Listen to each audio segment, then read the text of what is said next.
donc looloo tax coalition boobu couleur APR la. waaw loolu yëpp Mamadou Mbodj foofu la ñuy jaaree wax justement si seen compagnonnage ak waa APR.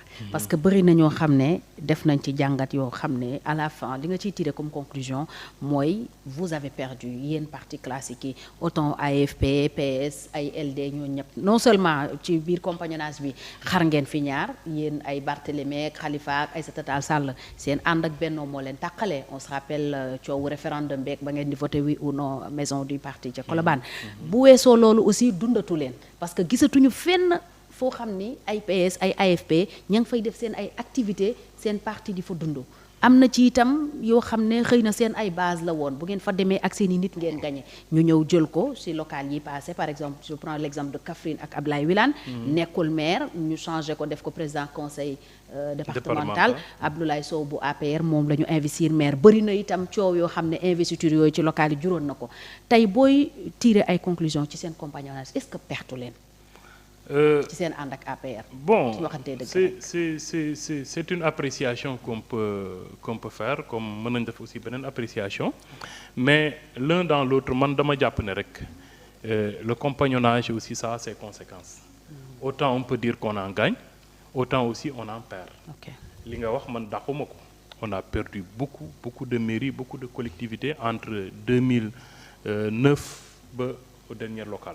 Ça c'est kenn naatable de ko c'est évident mais mënoon nekk aussi dans une coalition ne toujours man damay garder voilà li ma moom et en plus yaa ngi espérer am leneen ku bëgg dara foog nga bàyyi dara donc xëy na loolu la mais je crois que aussi mënuñu dàq le fait que on a perdu beaucoup de choses mais li ëpp ci li ñu ñàkk c'est surtout dans le management de notre parti ça il faut le dire. C'est-à-dire ñun dañu dem ba moomatuñ suñu parti. talatu lañ parti bi. non du ma ne talatuñ ko mais moomatuñ parti bi. C'est-à-dire les décisions fa ñuy jógee c'est pas forcément des décisions qui émanent de la base. ok voilà dañuy toog ba ñuy wax carte blanche pour nu mu tuddati bi ñu joxoon. candidat pour tànn candidat président Macky Sall pour mu tànn candidat loolu en principe ñun suñu procédure suñuy waaj a dem élection. Même suñu nekkee ci biir coalition dañuy def ce qu'on appelle des consultations de la base. Les consultations de la base on organise des réunions de CA de commission administrative c'est-à-dire c'est les délégués de toutes les sections qui se retrouvent ñu prononcer wu def un PV qu'ils envoient à la direction du parti pour dire que ñun li mooy suñu gis-gis léegi PV yëpp suñ ko dajalee on fait le point su fekkee ne la majorité dafa ne nañ ànd ci coalition wala nañ tànn nañ nangu telle décision parce que en général on donne un certain nombre de questions yoo xamante ne moom la base bi di répondre sur cette base là maintenant on fait les statistiques ci la ñuy ànd wala ñàkk ànd mais cette fois-ci loolu amul dañu toog ba ñu ne waaw on a convoqué un bureau politique machin mais les formes n'ont pas été respectées. kon ñu ci kaw rek ñoo décidé. moo tax ma ne la moo tax ma ne la toujours on revient au problème du management. Le parti na mu doon doxee. dafa sooxe ci lu bari. ça il faut le dire donc xëy na lépp loo xamante ne am nañ ko comme inconvénient xëy na loolooy origine bi. source bi foofu la. donc moo tax ñun ñuy insister toujours encore une fois sur le renouvellement du personnel de direction. Du parti pour que vraiment affaire yi ñu gën ko mën a ñoŋalaat. Le bilan de Benno Bokk Yaakaar on peut le faire mais je pense pas que cela puisse nous avancer à grand chose dès lors que ce qui est fait a été déjà fait on peut en tirer des leçons apprises pour les futures coalitions yi nga xamante ne peut-être moom la ñuy def et je souhaite que suñ ko arrêté def aussi que le PS soit la tête de file. Il y a plus de raison que ñun nekkat dans une coalition boo xam ñun duñu nekk tête de file avec l'histoire du parti avec l'envergure du Parti socialiste ce parti qui a construit cet état-là mais il est grand temps que ce parti retrouve ses lettres de noblesse donc man dama jàpp ne mën nañ ci tirer des leçons apprises et jëfee ko taxawal une coalition bu dëgër et puis pour mën a affronter les futures échéances te man li ma tàmm di wax chaque fois yaa ngi doon naan. mais est-ce que PS desee na fi lu mu opposé wu ba mën a nekk tête de file coalition. xam nga yaa ngi naan le PS n'existe plus machin mais man j'ai ma base à Diakhao lépp lu fa war dañ koy def on se réunit voilà on est là près des populations machin ni ma koy defee noonu la ko beaucoup d'autres responsables di ko defee. parce que nee naa la aujourd'hui c'est vrai qu'on a une classe dirigeante voilà qui a atteint une certaine maturité xëy na yu bëri. yañ ko doon sas mënatu ko mais il y a des jeunes qui sont en train de faire un travail époustouflant ci suuf. Parce que ñoom aussi ils veulent prouver qu'ils sont à la hauteur, que mën nañ attan nañ. Ils appuient les militants, ils sont près des militants, voilà, ils entretiennent le parti. Je te dis, man par exemple, j'ai une permanence à Diakhao Sine, ma base. Militants yi jour bu ñu xëyee ils ont une permanence boo xam suñ fa demee voilà mën nañ fa toog toute une journée duñ génn fa lépp nga fa danañ fa ndekki dañ fa añ machin lépp. Voilà tout ce dont on a besoin pour être à l'aise pour en tant que siège d'un parti on l'a là-bas. Dans d'autres localités d'autres jeunes ou en tout cas moins jeunes l'ont fait pour pouvoir en tout cas créer un centre d'intérêt autour de cette permanence-là et surtout des idéaux du Parti socialiste. Donc c'est pour te dire que le parti existe bel et bien et le parti vit bien à la base. Maintenant, la réalité au sommet, il y a vraiment il y a un décalage entre ce qui se passe au sommet et ce qui se passe à la base. Mais il faut dire qu'aussi cette base-là aussi du fépp la ñu am situation bi ma décrire. Parce que am na ñoo xam ne peut-être les moyens ne suivent plus même suñ ko bëggee même s'il y a des jeunes qui sont là ils n'ont pas les moyens de faire pareil. Donc mais quand même loolu yëpp à travers une responsabilisation parce que yow même su fekkee ne tes moyens sont réduits tant que responsabiliser wuñ la mais doo ci góorgóorlu. Su fekkee ne tu as effectivement les moyens tu peux le faire. Mais su fekkee ne tes moyens sont réduits mais suñ la responsabilité wu doo nekk fii di liggéeyal keneen mais looloo tax maintenant la responsabilité la am njëriñ moo tax mu am solo. Foog ngeen def congrès foog ñu def ko responsabiliser nit ñi et puis gars yi dem liggéey. D'accord léegi ñu ñëwaat ci kaawu Amadou Ba ak élection présidentielle bi yaa ngi wax sànq ne PS comptable la donc PS xëy na am na rôle bu mu ci joué am na peut-être lu mu ci waroon def te defu ko ci en gros lan nga jàpp ne moo tax ngeen ñàkk élection yi seen candidat ñàkk élection yi dëgg-dëgg. Bon en tout cas man du ma imputer la défaite à Amadou Ba. Amadou Ba def na li mën yëpp malgré conditions catastrophiques yi nga xamante ne ci la ñu organiser cette élection là reporté wuñ ko reporté nañ ko est-ce que dañ ko reporté est-ce que duñ ko reporté mais moom il y a cru très tôt avant même que les instances au niveau de la base pour la coalition di mettre en branle moom dem na déjà en campagne.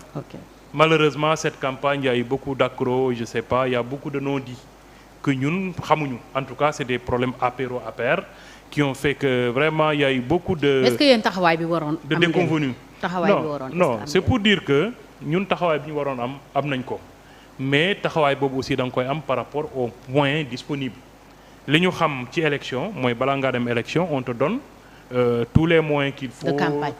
Les moyens de campagne je dis pas la logistique tout ce qu'il faut et là on l'attendait de la coalition et là on l'a obtenu que pratiquement à moins d'une semaine avant la tenue du scrutin à la limite là dans la plupart des kon campagne yi commencé na campagne bi commencé na te jotu leen lu ngeen campagne loolu c'est un secret de polichinelle ñëpp xam nañ ne pratiquement au maximum au niveau des communes et autres là kenn dépassé wul presque 5 à 6 jours de campagne. Je pense qu'on en avait pour 15 jours 13 jours ou 14 jours de campagne mais xam nañ ne au niveau des communes et autres là on n'a pas dépassé 5 à 6 jours parce qu'il y avait rien. Lan lañ leen wax ne moo ko waral. Non parce qu'il y avait pas de support il y avait pas de t-shirt il y avait pas de casquette il y avait pas d'affiche presque à 5 jours dañ commencé di gis les affiches de Amadou Ba dans les panneaux sur les panneaux publicitaires et autres là. Léegi joxuñu leen ci benn explication. Il y avait rien on avait rien on savait rien ñëpp taxawoon c'était l'expectative donc moi je pense que loolu déjà c'est en partie am na ci conséquence ci défaite boobu nekk na une des causes de cette défaite mais moi je dis que Amadou Ba gàcce ngalaama il s'est donné à fond et ce qu'il a fait comme score il faut dire que Wade ne l'avait pas fait Macky Sall ne l'avait pas fait parce que Macky avait 26. Maintenant d'un autre côté aussi il faudrait peut-être fustiger le score peut-être déplorable pour ne pas dire minable de cette opposition autre que Pastef parce que quand le troisième n'a même pas 2%, on peut dire que je peux dire quasiment que Amadou Ba plutôt Diomaye la coalition Diomaye président mais dafa dem piocher dans l'électorat de cette opposition là parce que moom il se retrouve à 50 quelques %. 54. Mais voilà c'est parce que tout simplement les 10%, 8%, 15%, 14% ñi la waroon am moom la jël donc xëy na ñële ñoom ñoo deful liggéey bi ñu waroon def pour convaincre leur est-ce que du tam askan wi moo sonn ci classe politique boobu. oui mais rupture changement il y a les électeurs d'un côté il y a les militants de l'autre côté man dans cette affaire là j'ai comme l'impression que ku mel ni Déthié Fall j'oublie son parti PRP j'ai comme l'impression que des militants du PRP sont partis voter pour la coalition Diomaye Président. xëy na dañ gisoon ne Diomaye moo gën a jege pale et qu'il fallait jeexal affaire yi ndax tam y avait l'enjeu de la passation du pouvoir. non président Macky Sall dafa ne moom le 2 bu jotee bu ñu falul président day dem. non loolu mën na nekk. loolu mën na tax xëy na askan wi bëggoon je pense que xëy na cette opposition aussi ñoom ñoo. liggéeyul motul li ñu doon. c'est ça la réalité ñoom ñoo liggéeyul. parce que ils n'ont pas su peut-être convaincre leur électorat man loolu laa jàpp. parce que su fekkoon ne defoon nañ liggéey bi ci war mais il faut savoir que jusqu'à presque 4-5 jours le vendredi boobu ñu doon naan le conseil la cour suprême. va annuler le décret il y aura pas d'élection. mais am na ñoo xam ne génnuñu woon seen dëkk. ñii génnuñu Dakar ñii génnuñu Thiès et cetera et cetera. voilà dañu toogoon di def ay semblant rek. c'est vrai ñenn ñi ils n'ont même pas eu le temps. parce que tout le monde était dans l'incertitude aussi. ñenn ñi ils te disent que bon il y a 5 mois 6 mois je fais le tour du Sénégal ça suffit entre 5 mois et une semaine des élections. est-ce que du koor gi moo ci joué non loolu yëpp c'est pour dire que c'est l'opposition qui n'a pas fait son travail. et que la coalition Diomaye n'a fait que puiser dans leur électorat mais ñun coalition Benno Bokk Yaakaar avec le candidat Amadou Ba je pense que la ñu waroon def nañ ko en tout cas en partie. c'est vrai que président Macky Sall dafa xeex candidat mais bien sûr. président Macky Sall man dama jàpp ne taxawaay ba mu waroon amu ko. ça c'est indéniable. dafa xeex Amadou Ba xaw ma ndax xeex na ko mais en tout cas lañ doon xaar ci moom gisuñu ko parce que xaaroon nañ ko à Kaffrine. pour mu ñëw accompagner le candidat gisuñu ko xaar nañ ko ak Kaolack gisuñu ko mais surtout dans son fief à Fatick gisuñu ko et je te dis Fatick même su fekkee ne gagné nañ mais différence de voix yi tollul noonu c'était presque voilà au coude à coude donc pour dire que peut-être ñun liñ doon xaar ci moom liñ doon xaar ci président Macky Sall gisuñu ko xaw ma nag la ko waral xaw ma lu tax motal naag motalul est-ce qu'il avait des choses à reprocher amaguñ ci benn information mais li ma mën a wax c'est le constat mooy fañ ko doon xaar moi j'étais à Fatick bi fi Amadou Ba di ñëw on s'attendait à ce que Macky Sall déboule pour vraiment créer une liesse populaire gisuñu ko ñëw na Dakar gisuñu ko bon y a eu beaucoup de rumeurs bon mais man je ne me fonde pas sur ces rumeurs là man je me fonde sur les constats que j'ai fait Macky Sall on l'attendait sur le terrain on l'a pas vu on l'attendait même peut-être sur les moyens je me demande est-ce que def na fa dara donc toutes ces choses font que finalement moi je pense que Amadou Ba on n'a rien à lui reprocher lañ doon xaar ci moom yëpp def na ko motal na ko maintenant. bu paree def passation de pouvoir jël roppalaan dem. moo ngoog et c'est vraiment dommage moo tax ça va donner vraiment ça a donné ce sera un coup dur pour la coalition pour se relever ça c'est sûr. parce que là vraiment tout le monde a été découragé tout le monde voilà. mais ci ni mu demee quoi moom ci ni mu demee ni campagne bi demee voilà les hésitations tout ça à un moment donné même s'il y a eu un report qui a été annulé tout ça. mais je pense qu'il devrait en tant que chef de la coalition reprendre les choses en main pour indiquer la direction s'impliquer loolu su ko defoon on ne lui demandait que ça gisuñu loolu bon. Maintenant, je crois que tout ça, c'est derrière nous. Nous, on se focalise sur notre parti. Di ñaanal la coalition Diomaye, vraiment plein succès. Parce que man c'est pas parce que je suis opposant que dama leen di ñaanal ñu dugg ci guddo gi. Je leur souhaite la réussite. Surtout qu'il y a de belles perspectives avec le pétrole et le gaz, comme on a l'habitude de le dire. Ouais. Que loolu yëpp que ça puisse profiter au Sénégal. Te man am naa ci yaakaar am naa yaqin que ne gouvernement bi ñu teg. Machallah, je pense qu'ils ont le profil de l'emploi. Maintenant, comme je l'ai dit, le management, c'est autre chose. Tout dépendra de la personnalité de tout un chacun. Mais li ci kanam raw li bët. Amadou Ba ban taxawaay nga jàpp ne moom la war am fi mu toll nii. Je ne saurais répondre pour ce qui concerne Amadou Ba. Amadou Ba bokkuñu parti. Amadou Ba du suma leader. Je ne peux pas apprécier. Élection la ñu seqoon. Élection bi jeex na. Bon la muy def ces perspectives d'avenir kooku moom ak i ñoñam la man ce qui m'intéresse et ce qui m'incombe c'est ce qui se passe au parti socialiste affaire Benno sax man bëggatuma ko wax fi mu toll nii. parce que yow ce qui me concerne bu ma lay dégg dafay mel ni yow moom jàpp nga ne Benno PS jeex na quoi.